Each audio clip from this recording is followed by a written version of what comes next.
तो एक बार मैंने अपने टीचर से पूछा था कि स्प्रिंग का मतलब क्या होता है। तो मैम ने बताया कि स्प्रिंग का मतलब होता है एक ऐसा मौसम जब चीजें नया होता है, हरा भरा होता है। तो मैंने ये सोच लिया कि लॉस्ट स्प्रिंग का मतलब होता होगा कि कोई मौसम को चुरा के लेके चला गया, बट ऐसा कुछ नहीं है। आज का जो हमारा ये स्टोरी है, lost spring stories of stolen childhood, ये कहानी है दो बच्चों का, साहिब और मुकेश, जिन्होंने अपना बचपन खो दिया था अपने फैमिली की जिम्मेदारियों को उठाने के कारण और गरीबी के कारण। तो लॉस्ट स्प्रिंग सिंबलाइज कर रहा है वो होप, वो उम्मीद जो बच्चों के अंदर होता है, बट इन दोनों के अंदर नहीं था क्योंकि उन्होंने वो खो दिया था। हम शुरुआत करते हैं साहिब की स्टोरी के साथ, जिसका टाइटल है some time I find a rupee in the garbage. तो हमारा भाई साहिब एक रैट पिकर है, यानी कि कचरे उठाने वाला, जो कि वैसे तो था बांग्लादेश का कैपिटल ढाका से, जहां उसके पास हरे भरे खेत थे। बट फिर उसके साथ कुछ ऐसा होता है कि उसे अपना देश छोड़ना पड़ता है। उसकी माँ ने कहा था उससे कि लगातार तूफान और फ्लड के कारण उन्हें अपना देश छोड़ना पड़ा था। और आज वो दिल्ली के पास पे ही एक स्लम एरिया है जिसका नाम सीमापुरी है, वहाँ अपने फैमिली के साथ रहता है।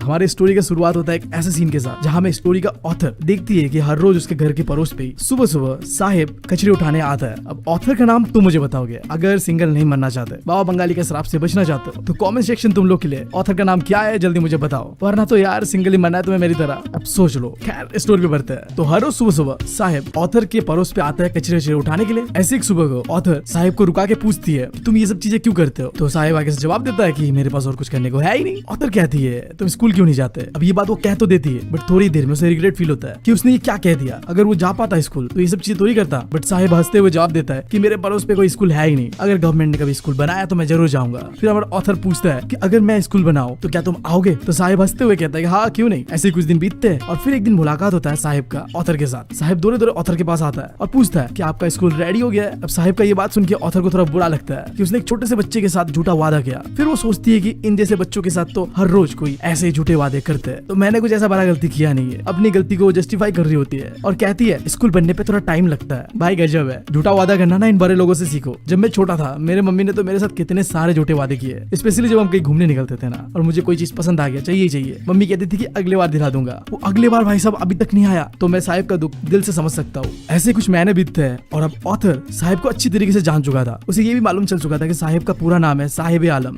जिसका मतलब था Lord of the universe. But ये बात शायद साहिब को नहीं पता था, क्योंकि साहिब का जो कंडीशन था ना वो भी कुछ ऐसा ही था। ना उसके पैरों पे चप्पल था और जो उसने कपड़े भी पहने थे वो भी गंदा था, फटा हुआ था। उसे कहीं से भी देख के ऐसा नहीं लग रहा था कि वो लॉर्ड ऑफ द यूनिवर्स है। अब कुछ महीने बीतने के बाद अब ऑथर को सिर्फ साहिब के बारे में नहीं, साहिब के जितने दोस्त थे उनके बारे में भी थोड़ा बहुत पता चल चुका था। साहिब और उसके दोस्त मॉर्निंग बर्ड की तरह थे। सुबह होते ही नंगे पैर दौरे दौरे सड़कों पे इधर उधर कचरा उठाते रहेगा और जैसे ही शाम होगा वो अपने घर चले जाते थे। ऐसे एक दिन ऑथर ने साहिब के एक दोस्त को पूछा कि तुम बिना चप्पल के ऐसे क्यों घूमते हो। तो उसने जवाब दिया मेरे मम्मी ने चप्पल को शेल के ऊपर में रखा हुआ है, उतार के देती नहीं तो मैं पहनूं कैसे। बगल में खड़ा हुआ दूसरा बच्चा कहता है अगर वो उतार के दे भी देना फिर भी तू फेंक देगा। फिर ऑथर जब उसकी तरफ देखती है तो उसने चप्पल तो पहना हुआ था बट मिस मैच वाला चप्पल था, एक पैर में कोई और चप्पल एक पैर में कोई और चप्पल। जब पूछती है ऑथर ऐसा क्यों पहना तुमने, वो कुछ कहता नहीं है, एम्बैरस हो जाता है। और जो तीसरा बच्चा होता है वो तो कहता है मुझे तो जूते पहनने हैं, बट उसे देख के ऐसा नहीं लग रहा था कि कभी भी उसने जूते आज तक पहना होगा। अब ये सीन देख के मुझे अपने पेरेंट्स के ऊपर दया आ रहा है यार, कितने अच्छे हैं यार वो लोग। कम से कम PS5 भी तो नहीं दिला रहे, बस दिला देते तो अच्छा रहता, बट बाकी चीजें तो दिला ही रहे। तो यार मैं अपने पेरेंट्स को ये कहना चाहता हूँ यार, love you mom, love you dad, बस अपने बेटे के एक ख्वाहिश पूरा कर दो, PS5 दिलवा दो प्लीज प्लीज यार।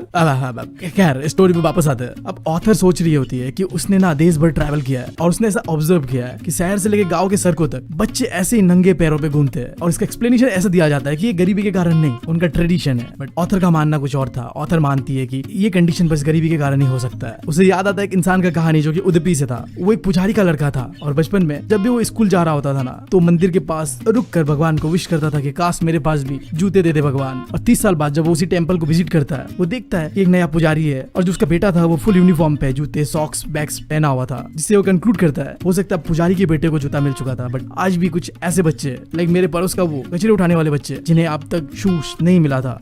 ऐसे कुछ दिन बीतते हैं और अब ऑथर डिसाइड करती है कि वो साहिब के घर पे जाएगी, जो कि मैंने तुम्हें बताया सीमापुरी पे थी। अब थोड़ा बहुत अगर मैं तुम्हें सीमापुरी के बारे में बताऊं तो सीमापुरी एक स्लम एरिया है जो कि दिल्ली बॉर्डर के पास ही पे है। 1971 पे जो एक वॉर हुआ था इंडिया पाकिस्तान का, उस टाइम पे साहिब की फैमिली और जैसे कई और लोग बांग्लादेश से भाग भाग कर सीमापुरी में आके सेटल्ड हो जाते हैं। वो बहुत ही बुरे कंडीशन पे रहते थे यहाँ पे, कच्चे घरों पे टूटा फूटा टीना लगा हुआ या फिर प्लास्टिक का छत, न पीने को ढंग का पानी है, न ड्रेनेज सिस्टम है, न ही उनके पास कोई प्रॉपर डॉक्यूमेंट्स या आइडेंटिटी है। गवर्नमेंट ने बस उन्हें राशन कार्ड इशू करा था जिससे जिससे कि वो वोट दे सकते थे और चावल दाल खरीद सकते थे राशन के दुकान से। सीमापुरी के लोगों के लिए आइडेंटिटी से ज्यादा फूड मैटर करता था। अब हमारा ऑथर ऐसे गांव में घूम रही होती है और जाके वो मिलती है कुछ औरतों से और सवाल जवाब करती है कि आप लोगों ने अपना घर, मिट्टी, जमीन छोड़कर यहाँ क्यों आ गए हो, इस तरीके से क्यों रहते हो। तो उनमें से एक औरत जवाब देती है कि सीमापुरी में एटलीस्ट उन्हें खाना तो मिलता है, जहाँ वो रहते थे वहाँ तो उन्हें 2 वक्त का खाना तक नसीब नहीं होता था, रात को भी भूखा सोना होता था। आज यहाँ पे उन्हें जहाँ पे भी खाना मिलता है वहाँ पे वो टेंट गाड़ के अपना जिंदगी को जी रहे हैं। उनके जो बच्चे हैं वो भी कचरे उठाकर उनका मदद कर रहे हैं और इसी तरीके से उनका जिंदगी चल रहा है। यहाँ पे विलेज के लोगों के लिए जो गार्बेज कचरा था ना, एक सर्वाइवल का जरिया था। वो कचरा उठाते थे, उसे देते थे, पैसा मिलता था और अपना जिंदगी जीते थे। बट बच्चों के लिए गाँव का ये कचरे उठाना कोई मैजिक से कम नहीं था, क्योंकि हर दिन बच्चों को कुछ नया मिलता था। वो एक्साइटेड रहते थे, पता नहीं कल क्या मिलेगा हमें। साहिब बताता है कि कभी उसे 1 रुपया मिल जाता था तो कभी 10 रुपया मिल जाता था। तो तुम यहाँ पे कह सकते हो बच्चों के लिए गार्बेज गोल्ड की तरह था, पता नहीं यहाँ से क्या निकल जाएगा।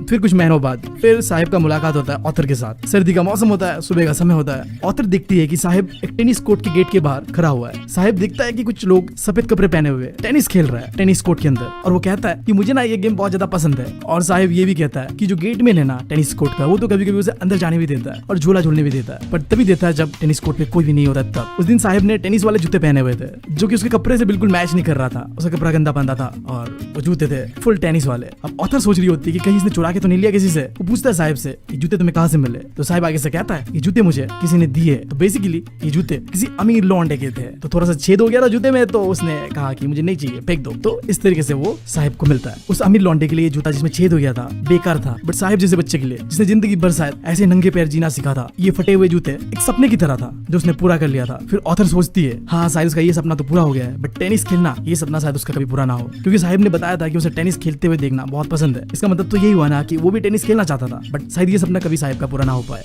सही में तुम लोगों से कुछ शेयर करूं तो मेरे साथ भी बचपन में कुछ ऐसा हुआ था। तो हमारे यहाँ पे नया नया फुटबॉल क्लब खुला था जहाँ बच्चे जाके फुटबॉल खेलना सीखते हैं। मेरे कुछ दोस्तों ने भी ज्वाइन करा था, मैं भी चाहता था कि उनके साथ जाके खेलूं, बट वहाँ का कंडीशन ये था कि तुम्हारे पास अपना फुटबॉल बूट होना ही चाहिए। मेरे पास नहीं था यार। अब कुछ महीने पहले पापा को कितना रोना धोना कर क्रिकेट किट्स मंगवाया था कि तुम्हारा बेटा यार क्रिकेटर बनेगा। अब क्या क्या था पापा से कि नहीं अब तुम्हारा बेटा फुटबॉलर बनना चाहता है, समझो यार। तो मैंने पापा से कभी नहीं कहा, मैं अपने दोस्तों को दूर से खेलते हुए देखता था। बुरा तो लगता था बट क्या कर सकते हैं, स्टोरी भी वापस आता है।